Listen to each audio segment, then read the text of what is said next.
High, আসসালামু আলাইকুম। আশা করি সবাই ভালো আছেন।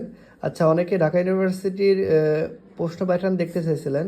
অরবিট থেকে আজকে আমাদের ইউনিভার্সিটি ওয়াইজ পরীক্ষা শুরু হলো, অর্থাৎ ফেজ 3। এর আগে আমাদের ফেজ 1 ফেজ 2 হয়ে গেছে। আজকে ঢাকা ইউনিভার্সিটি প্যাটার্নের প্রথম পরীক্ষা। যারা প্রশ্ন সম্পর্কে জানতে চান তাদেরকে উদ্দেশ্যে একটু দেখানো যাচ্ছে।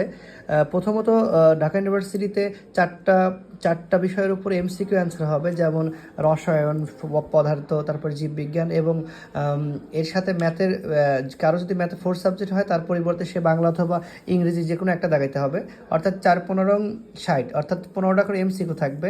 যেমন আমাদের এখানে 15টা কেমিস্ট্রি দেওয়া আছে, 15টা ফিজিক্স দেওয়া আছে এমসিকিউ, তারপরে আমাদের জীববিজ্ঞান দেওয়া আছে এবং গণিত দেওয়া আছে।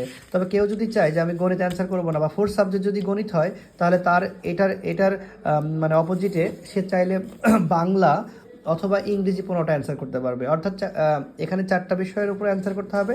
60 মার্কস থাকবে, অর্থাৎ 60 মার্কসের জন্য বহু নির্বাচনী 60 অ্যান্সার থাকবে। এবং এর পরবর্তীতে রিটেনও থাকবে 40 মার্কসের, যেমন রসায়নে থাকবে, জীববিজ্ঞান থাকবে, পদার্থ থাকবে, গণিত থাকবে, বাংলা আর ইংরেজি থাকবে। অর্থাৎ কেউ যদি 4 সাবজেক্ট না দাগায়, তার তার তার বদলত সে বাংলা অথবা ইংরেজি যে কোনো একটা দাগাইতে পারবে। ঠিক প্রশ্নগুলো এরকমভাবে হবে। অর্থাৎ যারা ঢাকা ইউনিভার্সিটির প্রশ্ন সম্পর্কে যাদের মানে আইডিয়া নেই, তারা চাইলে এখান থেকে দেখতে পাবে। মোট কথা 4টা সাবজেক্টের উপরে এমসিকিউ হবে 60 মার্কস এবং 4টা সাবজেক্টের উপরে রিটেন হবে 40 মার্কস। এই হলো 100 মার্কস। আর রেজাল্টের উপর 20, টোটাল 120-এর উপর রেজাল্ট করা হবে। এভাবে আসলে ঢাকা ইউনিভার্সিটির ভর্তি পরীক্ষা সম্পন্ন হবে।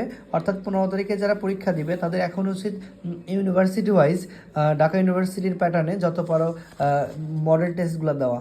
ওকে, সবাই ভালো থাকো, টেক কেয়ার, আল্লাহ হাফিজ।